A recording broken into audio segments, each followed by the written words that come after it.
Toto tu nebolo tak dlho, až to nie je pekné, dámy a páni. Ja vás tu vítam, sme tu späť pri ďalšom unboxing videu a dneska je tu niečo, na čo veľa z vás dlho čakalo, lebo ma tým otravujete, odkedy robím smartphone recenzie. Máme tu značku Realme a máme tu konkrétne Realme 8 Pro. Naozaj už len keď som dal storku, že mám tu k dispozícii tento telefón, tak som mal neskutočne veľa správ o tom, aký rôzny model vy vlastníte. Tak sa poďme pozrieť na najnovší a Pro model, pretože existuje ešte lacnejšia varianta, 8 obyčajná, ktorá je taká viacej dostupná a toto je full-fledged package, takže poďme to odomknúť. Seriózne som povedal odomknúť miesto rozbaliť.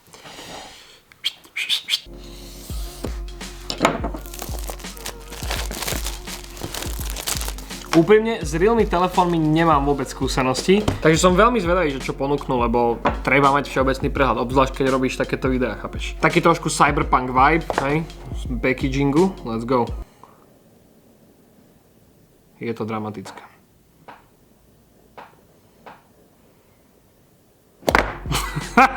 Ja dúfam, že ten mikrofón bude dobre znieť, lebo som vám sem dal teraz, tunak mám rovno mikrofón, pozri sa, skovaný. Tak dúfam, že to bude dobre. Welcome to the Realme family. OK.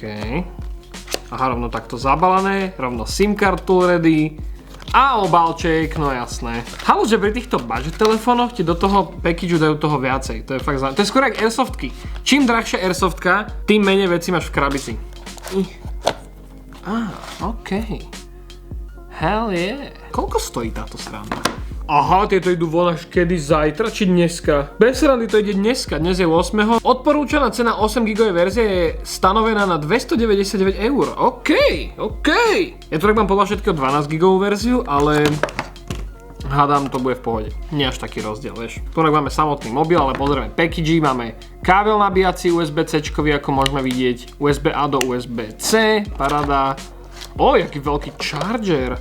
To bude super, yes! To bude ten rýchly. O tomto som počul, že oni proste na to, že aký to je budget telefón svojím spôsobom oproti konkurencii, tak to nabíjanie je strašne rýchle. Takže mega sa teším, že aspoň niekto dáva nabíjačky k tomu. Toto je vtipne vymyslené, ak tunak majú rovno, že tunak máte ukázané, kde je NFC reader. No ale poďme sa pozrieť, čo je pod týmto obalom. Let's go.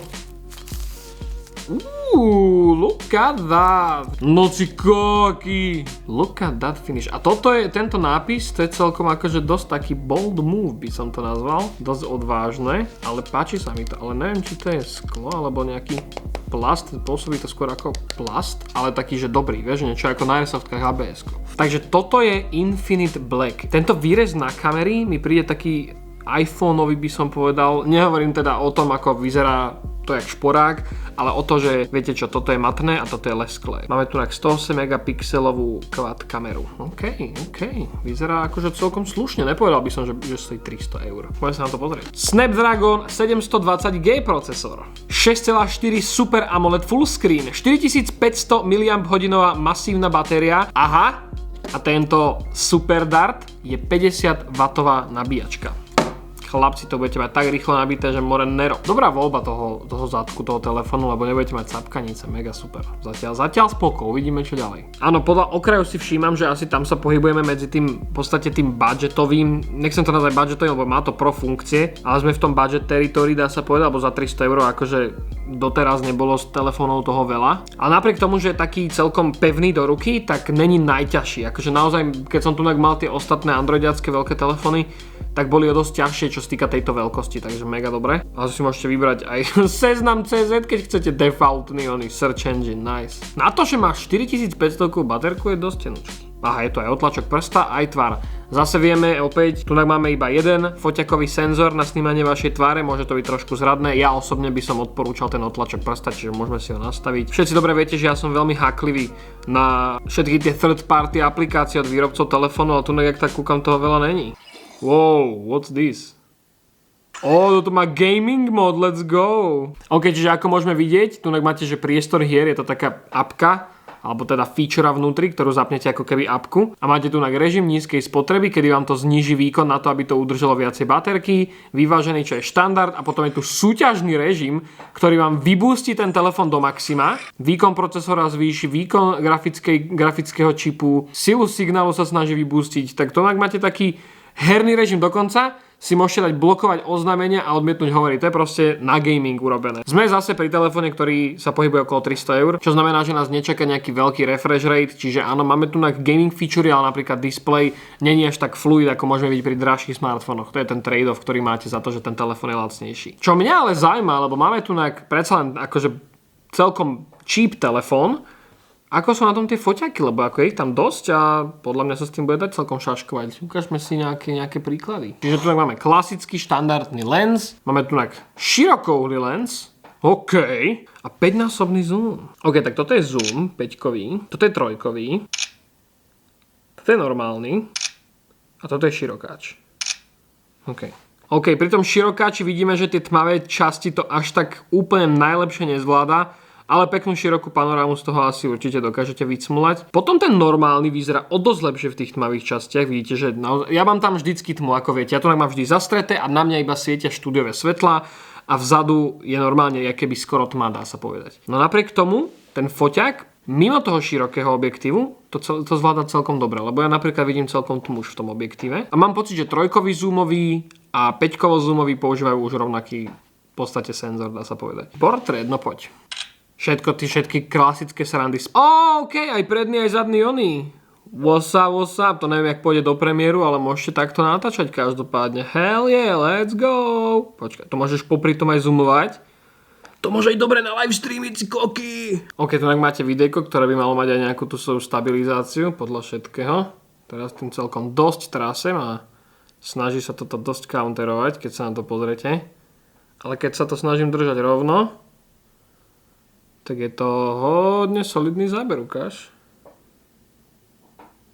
OK. Na to, že to je 300 eurový telefón, tak 108 megapixel je dosť veľa. A mne ešte poslali k tomu jeden balíček, ktorý by som vám mal ukázať.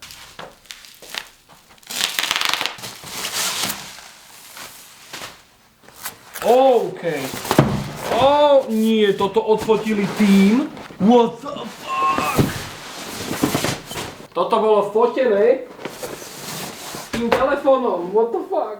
There you go, ak máte chuť printovať zo smartfónu, není problém. Telefón má okolo 50%, ja to tu skúsim dať nabiť a zatiaľ sa porozprávame. Tento smartfón stál 70 €. Je to naozaj smartfón len preto, aby ste mali smartfón funkcie ako také. Kto si pamätá, ja som tieto dva smartfóny riešil práve v jednom vianočnom videu, kde som riešil budget smartfóny. Tento smartfón 70 €, má stále micro USB, kamera je totálny garbage, ale je, foťák je totálny garbage, ale stále je, za 70 €, máte smartfón s foťákom. Prístup na internet, všetko možné, ale všetky funkcie zvláda úplne najhoršie. Ale potom idete sem, kde máte telefón za 130 alebo za 160 €, už si to presne nepamätám. Máte tu fingerprint scanner, máte tu 48 megapixelový foťák, dokonca 2. Máte už USB-C, máte krajší displej, apky idú v pohode, videá sa dajú kúkať v pohode a tak ďalej. A potom nakoniec dáte za smartfón, dajme tomu 300 € a už tu máte 50W charging, máte tu funkcie, ktoré vám dokážu prispôsobiť to, ako používate ten telefón na ušetrenie baterky, pričom tá baterka je dosť veľká. Krásny finish, strašne veľa foťákov, ktoré dokážete tým, že to je 108 megapixelový normálne lupnúť na print. USB-C, dokonca tu dobre vidím, máme stále headphone jack, no way. Normálne 3,5 mm headphone jack stále tam je. Dogrcam sa. A veľmi neagresívne UI-ko, ktoré vám necpe nič navyše zbytočne. Teraz tu čítam, že toto je updatenuté UI 2.0, ktoré zvyšuje spúšťanie aplikácií o viac ako 20%. Úžasné. Takže konečne som uzrel, ako to vyzerá byť v Realme Spacey a príjemne som prekvapený. Za tú cenu, čo riešiš? Fun fact. Za 3 vety, čo som povedal, mal som 48% baterky, odkedy som začal kecať o tých ostatných telefónoch, čo tu mám na stole. A zrazu mám 56. Alebo 55. Poďme sa pozrieť. Ja si tam asi dám simku, tu čo mám v Androide. Aký smartfón používate momentálne vy, mi napíšte do dokumentu, predsa len 2021 a všetci budeme asi podľa všetkého meniť. A ja sa s vami lúčim pre dnešné videjko, zatiaľ sa majte a čaute. Fakt naozaj to, čo sa hovorí, že čím viacej peňazí dáš do telefónu, tým o menej percent bude lepší. Tak je to tak. Skok z tohto na toto je tak 50%, skok z tohto na tohto je tak 40% lepší a potom ideš o 30, o 20, o 10 a potom si pri 1000 až 1500 eurových telefónoch, ktoré sa od seba už líšia iba nejakými gimmickmi, ktoré aj tak nie sú úplne podstatné.